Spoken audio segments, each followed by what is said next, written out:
الحمد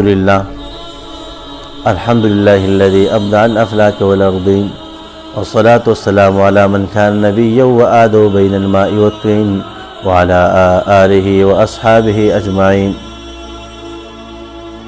عزتمندو مسلمانانو او په دین مینو،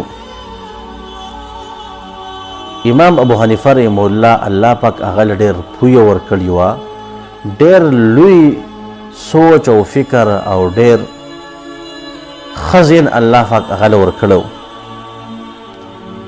په یو موقع باندې یو کس ته امام ابو حنیفه رحمه الله ته راغی، ورته وایي جی وایي زه انتهایي په یو مسله کې راګیر شوی یم چې د هغې نه زه د خلاصېدو په چل نه پوهېږم. مسله څه ده؟ مسله دا ده چې په ما باندې چې کوم دی غسل اورېدلی دی، ما ته د غسل مسله ده، ما خپل ښځې ته چې کوم دی 3 طلاقه دا خوړلي دي، که ما د دې جنابت ته دې غسل نه چې کوم دی دا ما وکړو نو په ما به ته به 3 طلاقو باندې طلاق یې.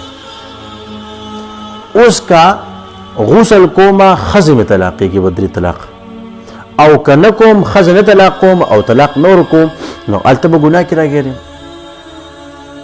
اوس څه وکړم؟ او په یو ډول کې حیران یم. امام ابو حنیفه رحمه الله پوه شو حقیقت ته مسله خو دته ډېره خطرناکه ده. په دې خبرو کې دی روان کړی راځه چې ځو دا خبر ته دا کوي او داسې روان کړی تر دې داسې د اوبو د نیر غاړې د چې کوم دی ورله، پس فورا اچانک دا کس سوچ هم نشته، امام ابو حنیفه رحمه الله اچانک هغه اوبو ته ورواچو، دا کس هغه اوبو ته ورواچو او په هغې کې ښه ډوب شو، غوپې پکې وخوړه او بیا راوخېږي اوس راځه.